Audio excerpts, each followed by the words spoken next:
Retro படத்தின் இசை வெளியீட்டு விழா இன்று சென்னை நேரு உள்விளையாட்டு அரங்கில் நடைபெற்றது.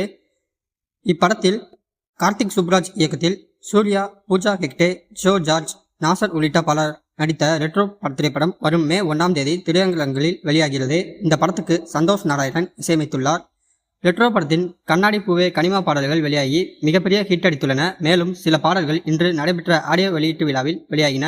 மேலும் படத்தின் அதிரடியான ட்ரெய்லர்களும் வெளியானது. கங்குவா படத்தின் இசை வெளியீட்டு விழாவில் கடைசியாக இதே நேரு ஸ்டேடியத்தில் தான் நடைபெற்றது.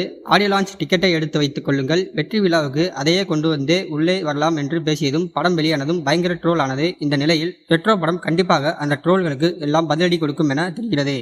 ட்ரெய்லர் அந்த அளவுக்கு பிளஸ்ஸாகவும் பட்டாசாகவும் உள்ளது. இதன் குறித்து நடிகர் சூர்யாவின் தந்தையுமான தமிழ் சினிமாவின் மார்க்கண்டேயர் என அழைக்கப்படும் நடிகர் சிவகுமார் மேடையேறி பேசிய பேச்சுக்களை ரசிகர்களை கூஸ்பாம் ஆக்கியது. தமிழ் சினிமாவில் முதல் முறையாக சிக்ஸ் பேக் வைத்து நடித்த நடிகர் சூர்யாதான் என்றும் அவருக்கு பிறகு பல நடிகர்கள் சிக்ஸ் பேக் வைத்து நடித்தார்கள். ஆனால் அது தவறு என்றும் அதன் பின்னர் அறிவுரை வழங்கியதும் சூர்யாதான் என்றார். நடிகர் சூர்யாவுக்கு சினிமாவில் எல்லாம் நாட்டமே இல்லை. அவர் கார்மெண்ட்ஸ் கம்பெனியில் வேலை பார்த்து கொண்டிருந்தார். ஒருமுறை என்னோட நண்பர் வீட்டுக்கு வந்தார். அவர் ஒரு ஜோசியர். சூர்யா மற்றும் கார்த்திக் ஜாதகத்தை பார்த்த அவர், இவர் சினிமாவில் கலக்குவார் என்றார். இயக்குனராகவா அல்லது கேமராமேனாகவா என்று கேட்டேன். இல்லை, முகத்தை வைத்து பார்க்கும் வேலை என்றார். அப்போ நடிகனா என்றார். ஆம் என கூட. லூசாய் அணி, அவனுக்கு எல்லாம் அதில் கொஞ்சம் கூட இஷ்டமே இல்லை என்றேன்.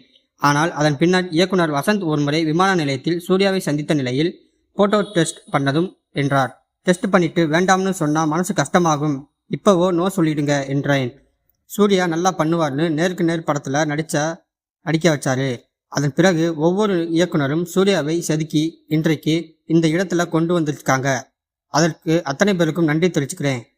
தன்னை பற்றி அப்பா பெருமையோடு பேசுவதை கேட்ட நடிகர் சூர்யா கண்கலங்கிய காட்சிகளை க்ளோஸ் அப்பில் ஜூம் அடித்து கேமராமேன் அழகாக காட்டிய தருணங்கள் ரசிகர்களை ரொம்ப எமோஷனல் ஆக்கியது.